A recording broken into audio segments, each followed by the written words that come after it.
Hello साथियों, नमस्कार। Polytechnic पाठशाला 3.0 में आप सभी का स्वागत है। आज मेजरमेंट के लेक्चर में हम आपको जो है लिक्विड लेवल मेजरमेंट आपको क्या करेंगे, पढ़ाएंगे। EIM आपको पढ़ाया जा रहा है, ठीक है। ये बहुत ही इम्पॉर्टेंट क्वेश्चन है और ये क्वेश्चन बार बार क्या किया जाता है, पूछा जाता है। तो इसके बारे में हम थोड़ा क्या कर लेते हैं, समझ लेते हैं। जैसे हमें लिक्विड लेवल मेजरमेंट करने की क्या होती है, ज़रूरत होती है। लिक्विड लेवल को अब कोई भी लिक्विड हो सकता है, वाटर हो सकता है, तेल हो सकता है, समझ में आया, कहीं भी।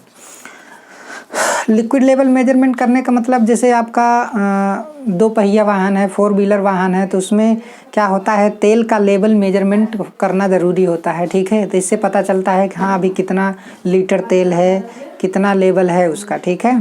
ट्रांसफार्मर में भी जो हमारा ट्रांसफार्मर आयल होता है उसके लेवल को भी हमें मेंटेन करना होता है। तो उसका लेवल उससे पता किया जाता है कि लेवल कम है कि ज़्यादा है। जब कम है तो उसमें डालते हैं, जब ज़्यादा होगा तो निकालेंगे। ज़्यादा तो होगा नहीं, एक लेवल तक ही रखा जाता है। तो इस तरीके से इंडस्ट्रियल में बहुत ही जगहों पर जो है हमें लिक्विड लेवल मेजरमेंट करना क्या होता है, ज़रूरी होता है। लिक्विड लेवल मेजरमेंट करने से हमें पता चलता है कि उस मशीन में हमारा लिक्विड जो यूज किया गया है उसका लेवल कितना है। जैसे 2 पहिया वाहन, 4 व्हीलर वाहन, उसमें भी तेल डाला जाता है, उसके लेवल को मेजरमेंट करना हमारे लिए क्या होता है, ज़रूरी होता है। तो उसके लिए बहुत सारे मीटर वगैरह यूज किए जाते हैं मेजरमेंट करने के लिए। तो आज हम यहाँ पर एक मीटर बताएंगे।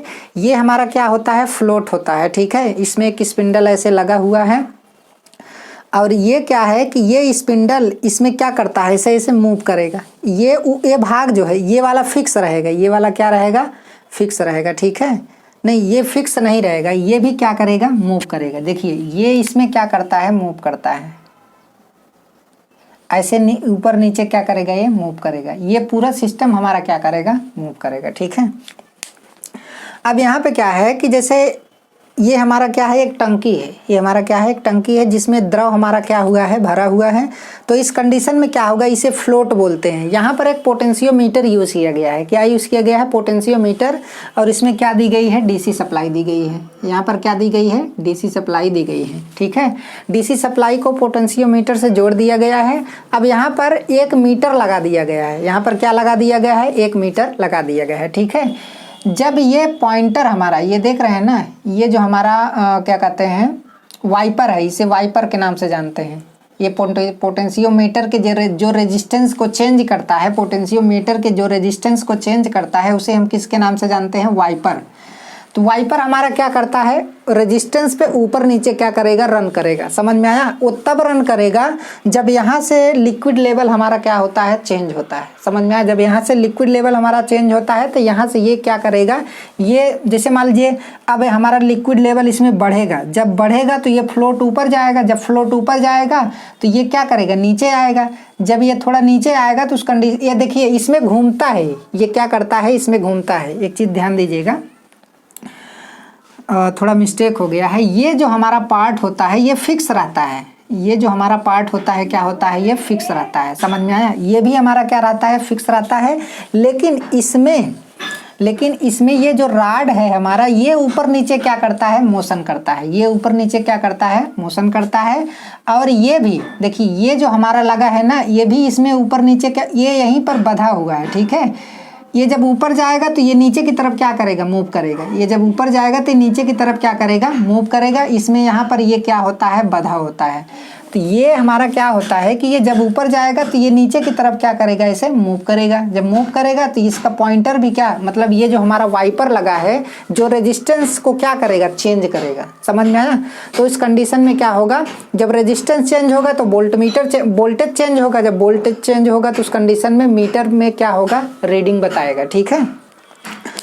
अगर किसी प्रकार की कोई भी चेंजिंग नहीं हो रही है तो उस कंडीशन में ना तो रेजिस्टेंस चेंज होगा, ना तो पोटेंशियल चेंज होगा। जब पोटेंशियल नहीं चेंज होगा तो मीटर भी हमारा फिक्स रहेगा, स्थिर रहेगा। समझ में आया।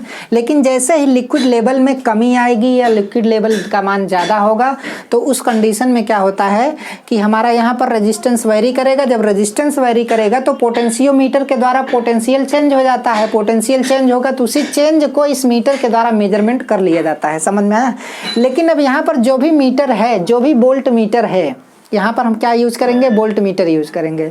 तो यहाँ पर जो भी वोल्ट मीटर है उसके स्केल पर किसका कैलिब्रेशन होता है, उसके स्केल पर कैलिब्रेशन होता है आपका क्या कहते हैं, लिक्विड लेवल का। लिक्विड लेवल का क्या होता है, कैलिब्रेशन होता है। समझ में आया। तो कितना लिक्विड लेवल कम हुआ, कितना लिक्विड लेवल ज़्यादा हुआ, उसका कैलिब्रेशन किस में होता है, वोल्ट मीटर में। क्योंकि यहाँ पर जैसे जैसे चेंजिंग होगी वैसे वैसे फ्लोट हमारा ऊपर नीचे करेगा। जब ऊपर नीचे करेगा तो उस हिसाब से यहाँ पर वेरिएशन होगा, जिससे रेजिस्टेंस चेंज होगा, रेजिस्टेंस चेंज होगा तो वोल्टेज चेंज होगा, वोल्टेज चेंज होगा तो उस वोल्टेज को कौन मेजर करेगा, एक वोल्ट मीटर मेजर करेगा।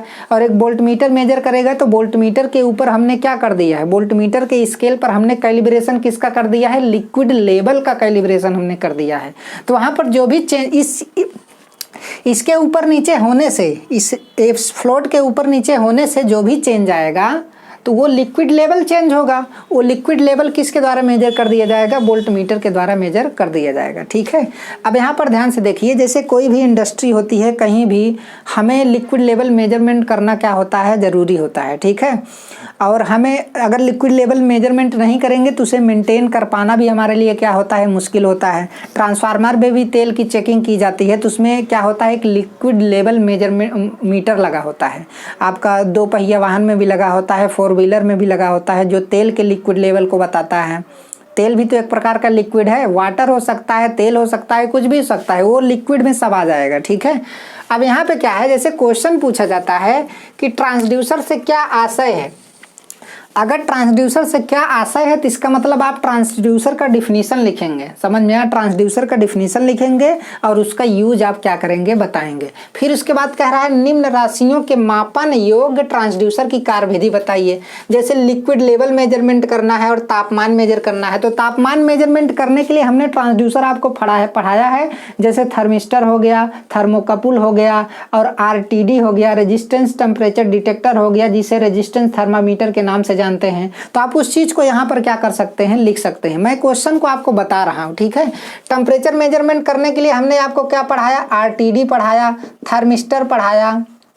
ठीक है। थर्मिस्टर कई बार एग्जाम में पूछा गया है, तो ये इसी के साथ ही पूछेगा, कहेगा कि ट्रांसड्यूसर से क्या अभिप्राय है। ठीक है।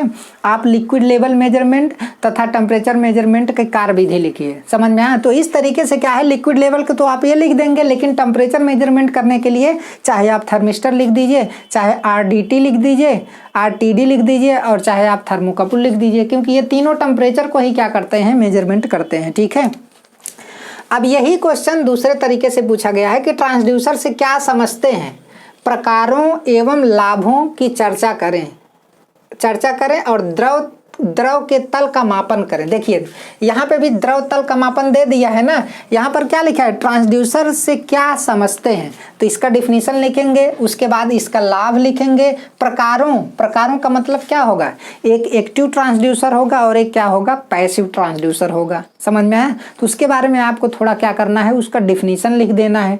उसका डिफिनीशन लिखने के बाद आप लिक्विड लेवल मेजरमेंट का क्या लिख देंगे, थोड़ा कहानी लिख देंगे इस फिगर को छाप करके। समझ में आया। और ये क्वेश्चन हमेशा 5 नंबर में क्या किया जाएगा, कन्फर्म है, पूछा जाएगा कि ट्रांसड्यूसर से एक क्वेश्चन आना ही आना है कि ट्रांसड्यूसर क्या होता है।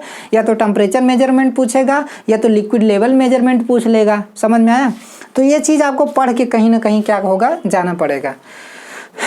तो क्वेश्चन को समझना जरूरी है, पढ़ाया आपको सब गया है। समझ में आया। क्वेश्चन को समझना जरूरी है कि वो पूछ क्या रहा है।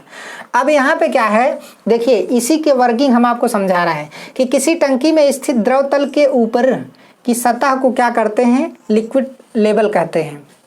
देखिए किसी टंकी में स्थित द्रव तल की ऊपर की सतह की ऊंचाई जो है लिक्विड लेवल कहलाती है। बहुत सी ऐसी कंडीशन होती हैं जहां द्रव तल को जानने और उसे बनाए रखने की क्या होती है, आवश्यकता होती है। मतलब जब आपको द्रव तल पता होगा कि इसका लिक्विड लेवल इतना है, तभी तो उसको मेंटेन कर पाएंगे। समझ में आया। अब जैसे मान लीजिए हम 2 पहिया वाहन चला रहे हैं, उसमें तेल खत्म हो जाएगा तो मीटर तुरंत बता देगा। जब मीटर तुरंत बता देगा कि इसका लिक्विड लेवल कम हो गया है, तो हम क्या करते हैं, जाते हैं पेट्रोल डलवाते हैं, डीजल डलवाते हैं। समझ में आया। तो इस तरीके से जो है हमें पता हो जाता है, जब उसका लिक्विड लेवल पता हो जाता है तो हम उसमें तेल डलवाने लगते हैं। समझ में आया। तो जाकर के फिर हमारा लिक्विड लेवल क्या हो जाता है, मेंटेन हो जाता है। तो इस तरीके से मेजरमेंट हमारा होता है। तो इस प्रकार की आवश्यकता हमें इंडस्ट्रियल प्रक्रियाओं में भी होती है, जहां लिक्विड लेवल इंडिकेट करने अथवा बनाए रखने की क्या होती है, आवश्यकता होती है। ठीक है, ये बहुत बड़ा कोई तोप नहीं है, बहुत ही सिंपल चीज है, बस आपको ये जान करके इसे लिखना है बस। द्रव तल की स्थिति की सूचना देने वाले यंत्र को लिक्विड लेवल मीटर कहते हैं। द्रव तल की स्थिति की सूचना देने वाले यंत्र को क्या बोलते हैं, लिक्विड लेवल मीटर बोलते हैं। यहाँ पर आप बता सकते हैं कि यहाँ पर एक पोटेंशियोमीटर का क्या किया गया है, यूज किया गया है। देखिए, फ्लोट यंत्र लिक्विड लेवल मापन की इस व्यवस्था में फ्लोट यंत्र प्रणाली द्वारा एक प्रतिरोध विभव विभाजक प्रणाली द्वारा प्रचालित किया जाता है। समझ में आया? यहाँ पर क्या है कि इस लिक्विड लेवल मेजरमेंट में हम जो फिगर यहाँ पे दर्शाए हैं, आप ये बता देंगे इसमें एक पोटेंशियोमीटर का क्या किया गया है, यूज किया गया है। तो पोटेंशियोमीटर के माध्यम से आपका रेजिस्टेंस चेंज होगा, वोल्टेज चेंज होगा, वोल्टेज चेंज होने से हमारा वोल्ट मीटर उसे मेजर कर लेगा और जो मेजरमेंट होगा वो लिक्विड लेवल का क्या होगा, मेजरमेंट होगा। तो इस तरीके से आप समझ सकते हैं। जब लिक्विड लेवल बढ़ता है तो फ्लोट ऊपर जाता है। जैसे यहाँ पर द्रव तल क्या होगा, बढ़ेगा। जब द्रव तल बढ़ेगा तो बढ़ने लगेगा तो ये फ्लोट हमारा क्या होगा, ऊपर की तरफ जाएगा। जब ये ऊपर की तरफ जाएगा तो ये नीचे की तरफ आएगा, तो ये वाइपर भी नीचे की तरफ आएगा, तो रेजिस्टेंस हमारा चेंज होगा। जब रेजिस्टेंस चेंज होगा तो वोल्टेज चेंज होगा, वोल्टेज को क्या कर लेगा, वोल्ट मीटर मेजर कर लेगा, जो एक पोटेंशियोमीटर में आर में परिवर्तन करता है। ठीक है, यहाँ पर लिखा है जिससे होने वाले विभव परिवर्तन को एक वोल्ट मीटर के द्वारा लिक्विड लेवल माप लिया जाता है। तो इस तरीके से इसमें इतना ही लिखना है और ये क्वेश्चन बहुत ही ज़्यादा क्या है, इम्पॉर्टेंट है।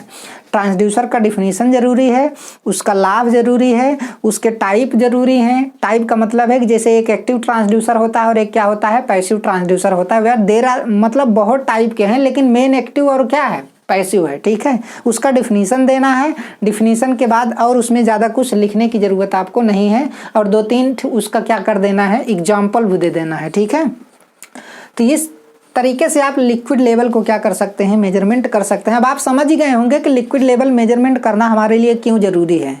हमें द्रव के तल का मापन करना बहुत ही ज़्यादा क्या होता है, जरूरी होता है, ताकि उसे हम क्या कर सकें, मेंटेन कर सकें। इंडस्ट्रियल में भी इसका बहुत ही ज़्यादा यूज है, और हमारे दैनिक जीवन में भी जो गाड़ी वगैरह हम लोग यूज करते हैं उसमें भी इसका क्या है, बहुत ही यूज है। ठीक है, धन्यवाद।